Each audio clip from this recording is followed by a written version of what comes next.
टेटीलागढ़ शहर के बंदूपला गांव में स्थित महेश्वरी जी एनएम नर्सिंग स्कूल के छात्र छात्राओं इस अवसर पर करीब 35 छात्रों ने नर्सिंग सेवा से जुड़ी शपथ लेते हुए आने वाले समय में मरीजों की सेवा, मानव सेवा और चिकित्सा क्षेत्र के समर्पण के साथ कार्य करने का संकल्प लिया। कार्यक्रम में मुख्य अतिथि के रूप में टीटीलागढ़ उपखंड के मुख्य चिकित्सा अधिकारी एवं एसडीएमओ डॉक्टर प्रदीप कुमार नायक उपस्थित रहे। उन्होंने छात्राओं को शपथ दिलाते हुए कहा कि स्वास्थ्य सेवा के क्षेत्र में नर्सों की भूमिका बेहद महत्वपूर्ण होती है।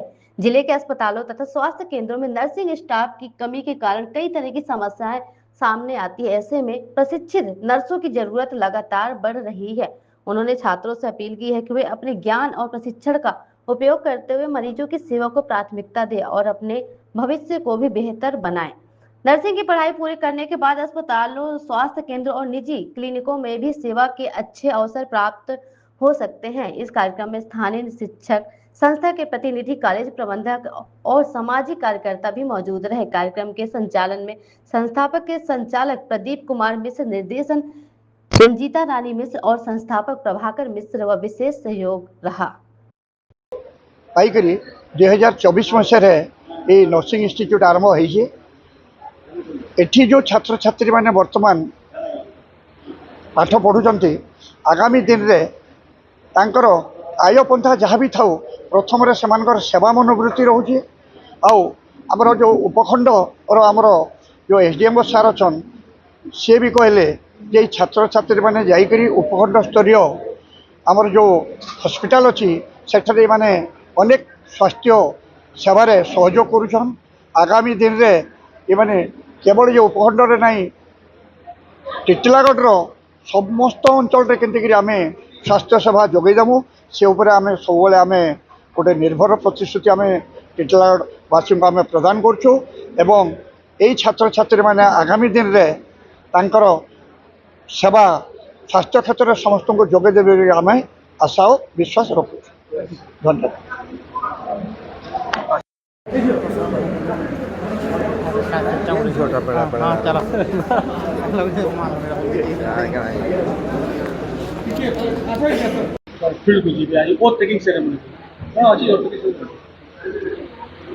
देखो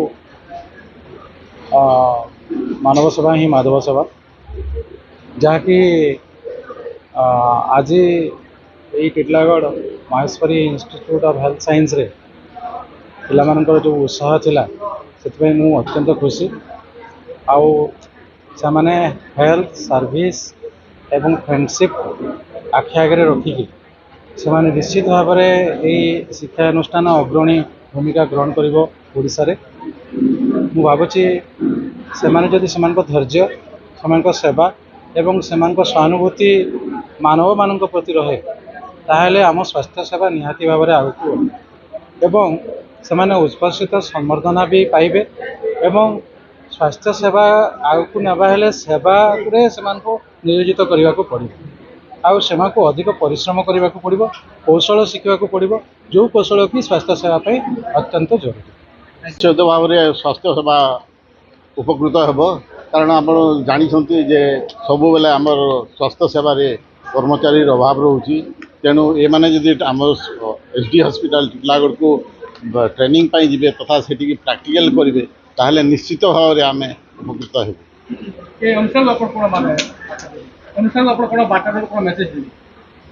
डेफिनेटली नर्सिंग एजुकेशन गोटे नोबेल प्रोफेशन आउ एही अनुष्ठान जो फाउंडर तांको निश्चित भाव में धन्यवाद दिया जे एरिया रे नर्स संख्या बढ़िबो एवं बेटर ये करिए हेल्थ रो इम्प्रूवमेंट हो। जन्म फर्स्ट स्टूडेंट महेश्वरी इंस्टीट्यूट रो स्टूडेंट है आउ आमे ई लाइन के जे चूज करिछु पहले आमे पेशेंट मान के निजर भाबे किना किसी भाबे नहीं रखी किना सेवा करमु आर आके हंदा सेवा करी किना चालमु जीवन थी वार्ता आ सेवा करू।